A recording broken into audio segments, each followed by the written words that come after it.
Attention. For the Press Corps, I'm Thomas Fleming. We interrupt this broadcast to bring you the latest news from the Siva-Valley conflict. Here in the 108th conflict of the Foxhole War, it's day 200.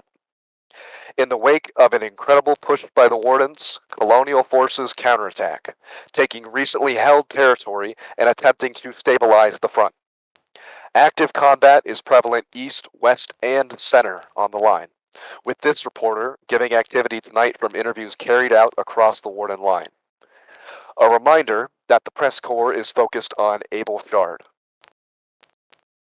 Combined casualties have cleared 2.1 million in under 200 in-game days, with the Sievish Wardens and Colonial Legion both moving towards 1.1 million casualties apiece. The deadliest region of the war, by far, has been the Deadlands, sitting at 317,000 deaths since the start of the conflict, and these numbers are provided by FoxholeStats.com. The Warden Regiment KRGG has dedicated a small artillery force in Mercy's Wish and is holding ground, awaiting hopeful momentum from King's Cage and the Deadlands to allow for a push. Due to there being a lack of development, siege artillery has particularly been active for the past 36 real-time hours.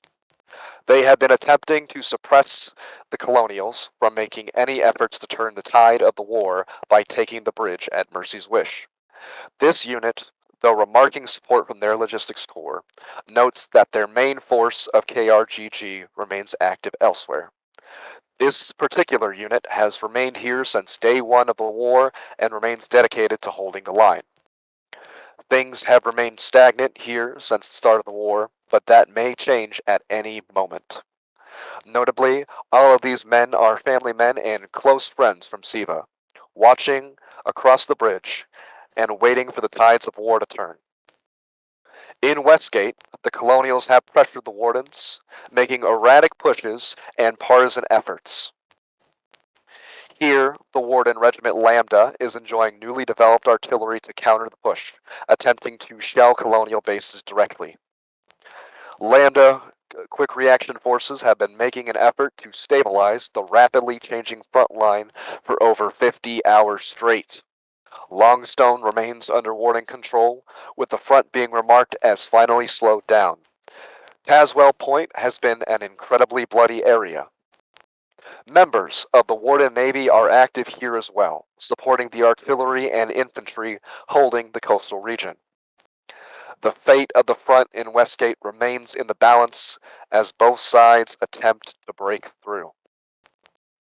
In King's Cage, there is an indeterminate alternating between the Colonials and Wardens, with the fight claiming hundreds of casualties in Southblade and Bloodcroft in the last real-world hour. Here, the Combined Arms Warden Spanish Regiment TER makes their push. TER, abbreviated for Tercio, was a notable name for the Spanish regiments who fought under the Army of Flanders during the Dutch Revolt and 30 Years' War. Their focused effort of TER to support fighters of countries and languages around the world in the Warden forces reflects the intention of their regimental name. Using combined arms, including artillery, tanks, half-tracks, and leg infantry, TER has been consistently fighting in King's Cage over the past few in-game days, or roughly a few real-world hours. Their goal remains to stabilize the front line and claim Bloodcroft for the Wardens. When asked about their morale, their commander had the following to say: "We will have a good night when every Colonial is dead." In Merciful Strait of the Lynn of Mercy, the Warden Regiment Goon has been attempting to hold back the Colonials from crossing the bridge for the past 4 hours. Their recent attempts include mortar operations to counteract Colonial infantry and bases, and the emplacing of defensive positions of trenches with machine guns. Goon regards themselves as an all-around regiment, and has participated in all manners of the conflict on both land and sea. This particular effort of theirs has been continuing for over 5 hours. However, Things look grim for the Warden lines as Colonials have pushed across the bridge and are attempting to gain ground. This reporter was fired upon, gassed, grenaded, and shelled before returning to PressCorps offices. A GOON engineer remarked the situation as being unchanging and that he has been, quote, expletive, digging holes, the same as always. End quote. Despite the tense situation, Goon's spirits remain high, giving credit to each man and woman holding the line. The Colonials, as of this point, are pressuring the intersection east of the bridge. At Pale Sanap, Tempest Island, Wardens have reached into the region with a small outpost. Unorganized infantry works to form the defensive, hoping to prepare before any Valley assault. The situation remains undeveloped beyond this point. In Marvin Hollow, both sides contest over the Lockheed breakers, with the Warden spotting Colonial artillery and partisans on both sides attempting to destabilize the region for further assault. At this point, a heavy snowstorm has settled in and is slowing both sides in a deadlock. In Claustra, Saints Crossing has been heavily focused on by the Colonials, with the snowstorm also affecting this area. Colonial infantry and artillery have broken the bridge and are harassing the Wardens near the third chapter. Visibility is low, and the balance can still teeter either way. Slicken Shelf and the Deadlands also remain heavily contested areas, with long queues indicating the high casualty rates that have been consistent with both regions. Fighting is fierce on both sides.